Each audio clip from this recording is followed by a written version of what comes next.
आइए जानते हैं आज के कुछ प्रमुख अंतर्राष्ट्रीय खबरों को। पहले एक नजर आज की हेडलाइंस पर। मोदी और शी जिनपिंग का हुआ आमना सामना, विपक्ष ने ली चुटकी। जॉनसन को बेबी पाउडर बनाने की इजाजत, बिक्री की नहीं। बॉम्बे हाईकोर्ट ने कहा प्रोडक्शन करे लेकिन अपने रिस्क पर। बेहद दिलचस्प होता जा रहा है मैनपुरी लोकसभा उपचुनाव, अखिलेश के साथ आखिर आ गए चाचा शिवपाल। धर्मांतरण के विरोध पर प्रेमिका का चौथी मंजिल से फेंका, युवती की मौत, आरोपी फरार। खतरनाक साबित हो रहे हैं डेटिंग ऐप्स, राजस्थान में भी खूबसूरती के जाल में फंसा कर हुआ था कांड। ऋषि सुनक की व्लादिमीर पुतिन को धमकी, यूक्रेन से अभी बाहर नहीं निकले रूस, बंद करे बर्बर हमले। दुनिया का वो अकेला एयरपोर्ट जहां भव्यता से विराजे हैं भगवान विष्णु। भारत को मिली G20 की कमान, गदगद हुए पीएम मोदी, कांटों का ताज या हिंदुस्तान बनेगा पूल। ऊंचाई की कमाई में आया भारी उछाल, 5वें दिन ओपनिंग डे से ज्यादा रहा कलेक्शन। और सानिया मिर्जा और शोएब मलिक ने तलाक से मारी पलटी, एक साथ करेंगे नया शो, लोगों ने किया ट्रोल। इंडोनेशिया के बाली में चल रहे G20 शिखर सम्मेलन के दौरान भारत के प्रधानमंत्री नरेंद्र मोदी और चीन के राष्ट्रपति शी जिनपिंग का आमना सामना हुआ। हालांकि दोनों के बीच कोई औपचारिक बातचीत तय नहीं थी। इंडोनेशिया के राष्ट्रपति जोको विडोडो ने सोमवार रात शिखर सम्मेलन में हिस्सा लेने आए नेताओं के लिए डिनर का आयोजन किया था। इसी दौरान पीएम नरेंद्र मोदी और शी जिनपिंग का आमना सामना हुआ। गलवान में वर्ष 2020 में भारतीय और चीनी सैनिकों के बीच हिंसा हुई थी। उसके बाद पहली बार दोनों का आमना सामना हुआ और दोनों ने कुछ देर बात भी की। बॉम्बे हाईकोर्ट ने जॉनसन एंड जॉनसन से कहा है कि वह अपने मुलुंड प्लांट में बेबी पाउडर बना सकती है, लेकिन इसकी बिक्री की इजाजत नहीं होगी। हाईकोर्ट ने बुधवार को कहा कि कंपनी बेबी पाउडर प्रोडक्शन अपने रिस्क पर करे, इसके डिस्ट्रीब्यूशन और सेल पर पाबंदी रहेगी। हाईकोर्ट ने J&J के बेबी पाउडर सैंपल की फिर से जांच करने का भी आदेश दिया, जिसे 2 हफ्ते के भीतर पूरा किया जाना है। महाराष्ट्र का फूड एंड ड्रग एडमिनिस्ट्रेशन यानी FDA यह सैंपल लेगा और उसे रीटेस्टिंग के लिए 2 सरकारी लेबोरेटरी और 1 प्राइवेट लेबोरेटरी में भेजा जाएगा। बीजेपी ने मैनपुरी से शिवपाल यादव के बेहद खास पुरुष सांसद रघुराज साके को टिकट दिया है। रघुराज साके पहले सपा में ही थे, लेकिन शिवपाल के साथ ये भी सपा से अलग हो गए थे। बुधवार को रघुराज साके ने अपना नामांकन दाखिल किया। नामांकन दाखिल करने से पहले रघुराज साके भी मुलायम सिंह की समाधि स्थल पहुंचे। रघुराज फिर शिवपाल का भी आशीर्वाद लेने पहुंचे। हालांकि अखिलेश यादव के लिए बहुत बड़ी राहत की बात है कि चाचा शिवपाल ने डिंपल यादव का समर्थन करने का फैसला किया है।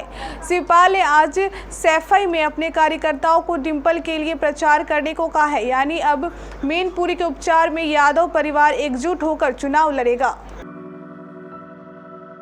लखनऊ के दुबग्गा में जबरन धर्मांतरण के विरोध पर प्रेम ने प्रेमिका को चौथी मंजिल से नीचे फेंक दिया। गंभीर रूप से घायल युवती को अस्पताल में भर्ती कराया गया। यहां कुछ देर बाद इलाज के दौरान उसकी मौत हो गई। वहीं वारदात के बाद आरोपी फरार हो गया। पीड़िता के परिजनों की तहरीर पर हत्या व जबरन धर्म परिवर्तन कराने का केस दर्ज किया गया है। दुबग्गा की डूडा कॉलोनी में निधि गुप्ता परिवार सहित रहती थी। उसका पास के ब्लॉक नंबर 40 में रहने वाले सुफियान नाम के युवक से प्रेम संबंध था। पुलिस के मुताबिक कुछ दिन पहले सुफियान ने उसे मोबाइल फोन दिया था। यह बात मंगलवार को परिजनों को पता चल गई। इसकी शिकायत करने भी सुफियान के घर पहुंचे तो दोनों परिवारों में कहा सुनी हुई। इसी बीच युवती छत पर चली गई। उसके पीछे पीछे सुफियान भी गया। युवती के परिजनों का आरोप है कि सुफियान ने युवती को छत से नीचे फेंक दिया। डेटिंग ऐप के जरिए दोस्ती फिर प्रेम जाल में फंसाकर लिव इन पार्टनर बनना। रिलेशन में रहते हुए प्रेमी द्वारा प्रेमिका का कत्ल करने का मामला कोई पहली बार नहीं है। इससे पहले भी कई ऐसे मामले सामने आए हैं जिनमें डेटिंग ऐप और वेबसाइट के जरिए दोस्ती कर संगीन अपराध किए गए हैं। ऐसा ही मिलता जुलता मामला साल 2018 में राजस्थान के जयपुर से भी सामने आया था, जिसमें पहले युवक को अपनी खूबसूरती के जाल में फंसाया गया और बाद में उसकी हत्या कर दी गई।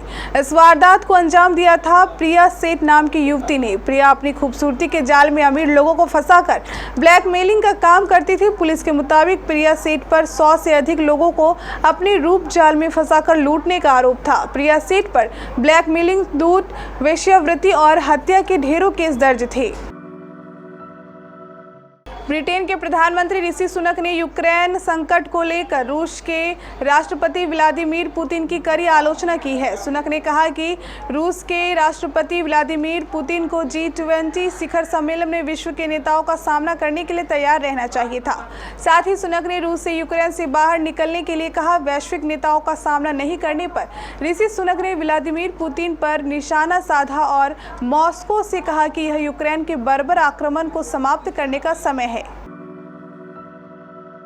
उत्तर प्रदेश की योगी सरकार अयोध्या में बनने वाले एयरपोर्ट का नाम मर्यादा पुरुषोत्तम भगवान राम के नाम पर रखने जा रही है। अगर ऐसा हुआ तो किसी हिंदू भगवान के नाम पर यह देश का पहला एयरपोर्ट होगा। अब तक देश में किसी एयरपोर्ट का नाम किसी भगवान के नाम पर नहीं है। हालांकि दुनिया में एक ऐसा एयरपोर्ट जरूर है जो एक हिंदू भगवान को समर्पित है। वहाँ उनकी मूर्ति कई जगह नजर आती है। ये थाईलैंड की राजधानी बेकांग और इंटरनेशनल एयरपोर्ट है जिसका संस्कृति में नाम रखा गया है स्वर्ण भूमि एयरपोर्ट। दक्षिण एशिया का यह सबसे बड़ा एयरपोर्ट है।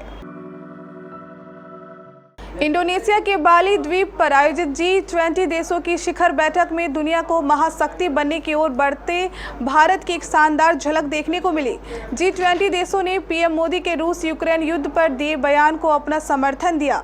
इंडोनेशिया के राष्ट्रपति जोको विडोडो ने पीएम मोदी को G20 की अध्यक्षता सौंप दी। अब भारत 1 दिसंबर से अगले 1 साल के लिए दुनिया के 20 सबसे प्रभावशाली देशों का नेतृत्व करेगा। G20 की अध्यक्षता मिलने के बाद पीएम मोदी ने कहा कि हम सब मिलकर G20 को वैश्विक कल्याण का प्रमुख स्रोत बना सकते हैं। विशेषज्ञों का कहना है कि G20 की यह अध्यक्षता मिलना वैश्विक फलक पर जहां भारत के बढ़ते कद को दर्शाता है, वहीं अगला 1 साल नई दिल्ली के लिए बहुत चुनौतीपूर्ण और अवसरों से भरा दोनों ही होने जा रहा है। हिंदी सिनेमा के दिग्गज डायरेक्टर सूरज बड़जात्या की फैमिली पैकेज फिल्म ऊंचाई इन दिनों सुर्खियों में बनी हुई है। रिलीज के 5 दिन बाद भी ऊंचाई की कमाई रफ्तार लगातार बढ़ती जा रही है। नॉन हॉलीडे पर रिलीज हुई ऊंचाई अपने बॉक्स ऑफिस कलेक्शन से हर किसी को प्रभावित कर रही है। इस बीच हम आपको फिल्म के 5वें दिन के बॉक्स ऑफिस कलेक्शन के बारे में बताने जा रहे हैं। बॉलीवुड सुपरस्टार अमिताभ बच्चन और अनुपम खेर जैसे तमाम दिग्गजों से सजी ऊंचाई इन दिनों दर्शकों की पहली पसंद बनी हुई है। यही वजह है कि जो ऊंचाई का बॉक्स ऑफिस कलेक्शन हर रोज तेजी से आगे बढ़ रहा है। बॉक्स ऑफिस इंडिया की रिपोर्ट के अनुसार ऊंचाई ने 5वें दिन बॉक्स ऑफिस पर 1.75 करोड़ की कमाई की है। बीते कुछ दिनों से भारतीय टेनिस स्टार सानिया मिर्जा और पाकिस्तानी क्रिकेटर शोएब मलिक की तलाक की खबरें जमकर वायरल हो रही है। कहा जा रहा है कि दोनों के बीच कुछ ठीक नहीं चल रहा है और दोनों जल्द ही तलाक को लेकर आधिकारिक तौर पर घोषणा कर देंगे। लेकिन अब इस कहानी में एक नया मोड़ आ गया है। दरअसल एक Pakistani OTT platform Urdu flix से सानिया मिर्जा और शोएब मलिक के नए शो का ऐलान किया गया है।